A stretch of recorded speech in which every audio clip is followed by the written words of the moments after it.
سلام اے حامل قرآن، سلام اے نوح ربانی، سلام اے آسمان عظم کے مہتاب تابانی، سلام اے شافع محشر، سلام اے دین کے بانی، سلام اے آمنہ کے لال، اے محبوب سبحانی، سلام اے فخر موجودات، فخر نوع انسانی، صدا توحید کی ہر سمت گونجی دار ہستی میں، چمک ایمان کی پیدا ہوئی افکار ہستی میں، صداقت کی چلی تازہ ہوا بازار ہستی میں، ارے تیرے آنے سے رونق آ گئی گلزار ہستی میں، ارے تیرے آنے سے رونق آ گئی گلزار ہستی میں، شریک حال قسمت ہو گیا پھر فضل ربانی۔ السلام علیکم ورحمۃ اللہ وبرکاتہ۔ ناظرین، میں ہوں محمد یوسف اور آپ دیکھ رہے ہیں یوسف پوائنٹ۔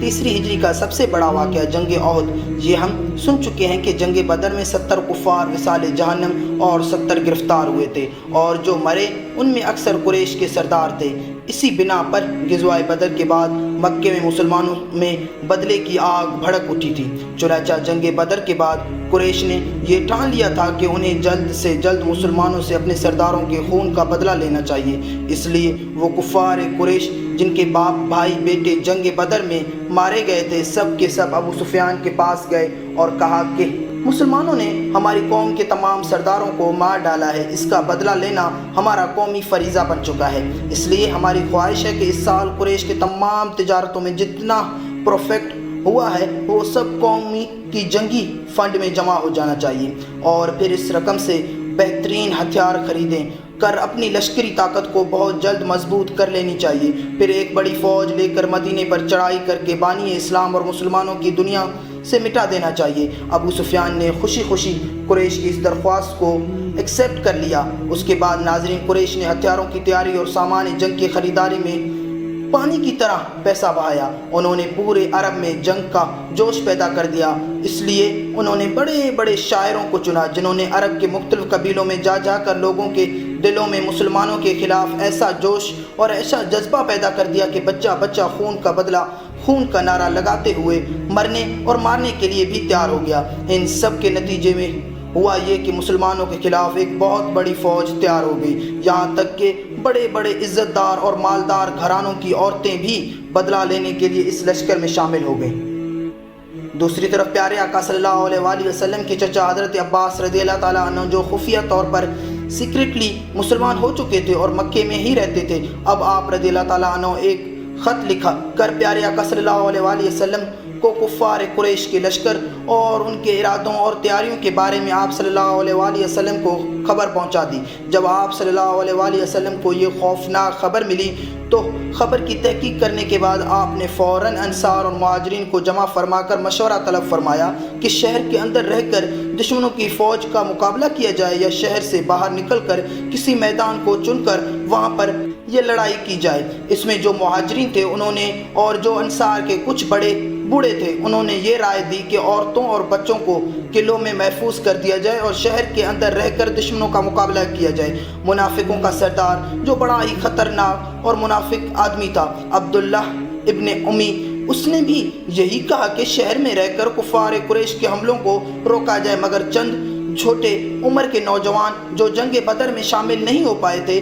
وہ جنگ کرنے کے لیے بڑے جوشیلے ہوئے تھے۔ انہوں نے مشورہ دیا کہ میدان میں نکل کر ان دشمنان اسلام سے جنگ لڑی جائے۔ پیارے آقا صلی اللہ علیہ وآلہ وسلم نے سب کی رائے سن لی، پھر مکان میں جا کر ہتھیار ساتھ لیے اور باہر تشریف لائے۔ پیارے آقا جب باہر تشریف لائے تو اب تمام لوگ اس بات پر ایگری ہو گئے تھے کہ اس شہر کے اندر رہ کر ہی کفار قریش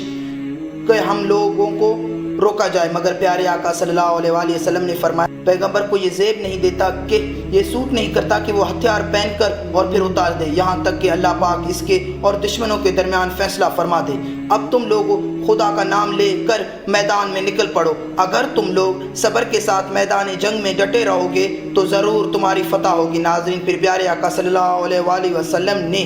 فوج کے کمانڈر مقرر کر کے 1000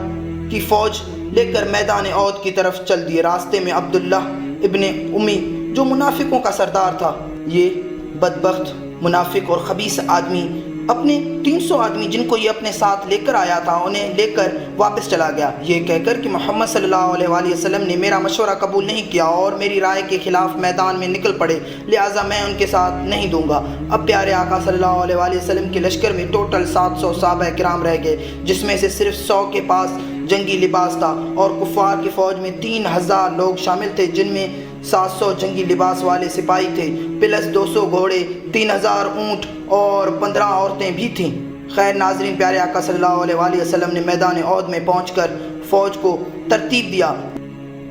لشکر کے پیچھے پہاڑ میں ایک تنگ راستہ تھا جس میں سے گزر کر کفار قریش مسلمانوں کے صفوں کے پیچھے سے اٹیک کر سکتے تھے، اس لیے آپ صلی اللہ علیہ وآلہ وسلم نے اسی راستے کی حفاظت کے لیے 50 تیر اندازوں کے ایک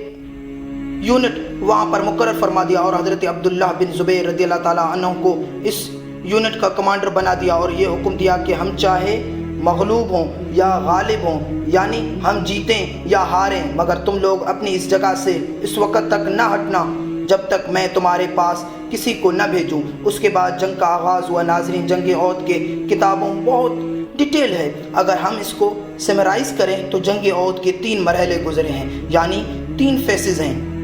کیسے؟ جنگ پہلے مرحلے میں مسلمانوں کا اپر ہینڈ رہا اور 1 to 1 جنگ ہوئی، جس میں لشکر کفار کے کمانڈر غرور اور تکبر سے بھرے ہوئے آگے آئے اور مسلمانوں کو للکارتے ہوئے لڑنے کا چیلنج دینے لگے۔ اس میں مولا علی رضی اللہ تعالیٰ عنہ اور سید الشہداء حضرت حمزہ رضی اللہ تعالیٰ عنہ نے اپنی بہادری کے جوہر دکھائے اور ایک ایک وار میں ہی انہیں وصال جہنم کر دیا۔ اس کے بعد عام جنگ شروع ہو گئی اور سب گتم غتہ ہو کر لڑنے لگے۔ اس دوران حضرت حمزہ رضی اللہ تعالیٰ عنہ اور دوسرے صحابہ کرام کی شہادتیں ہوئی۔ اس پہلے فیسز میں ناظرین کفار کے علم بردار یعنی جو کمانڈر کٹ کٹ کر گرتے چلے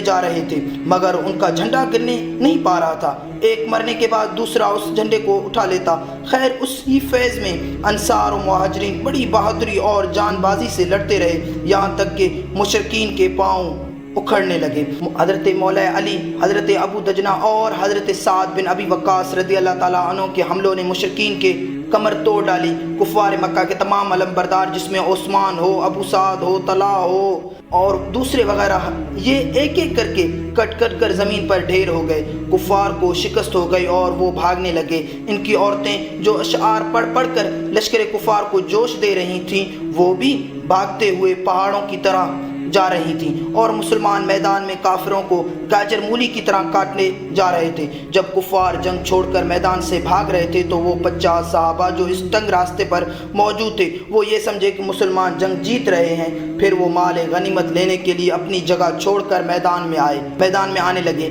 حضرت عبداللہ بن زبیر رضی اللہ تعالیٰ عنہ نے انہیں اون کیا کہ مگر وہ یہیں سمجھ رہے تھے کہ جنگ تو ختم ہو گئی ہے، کفار بھاگ رہے ہیں۔ اور انشاءاللہ تعالی ہم اپنے اسی موضوع کو یہیں پر ختم کرتے ہیں، اور انشاءاللہ نیکسٹ پارٹ میں ہم آپ کو بتائیں گے کہ اس جنگ کا کیا صورتحال پیش آیا اور کیا مسلمانوں کو شکست ہوئی، کیا مسلمانوں کو فتح ہوا۔ جو آپ لوگوں کو پتہ ہے انشاءاللہ ہم کوشش کریں گے آپ تک معلومات پہنچاتے رہیں، اور انشاءاللہ اسی کے ساتھ ہم اپنی اس پارٹ کو اینڈ کرتے ہیں۔ اگر آپ نے ابھی تک ہمارے چینل کو سبسکرائب، لائک اور کمنٹس نہیں کیا تو کمنٹس میں اپنی رائے ضرور دیں۔ والسلام، اللہ حافظ۔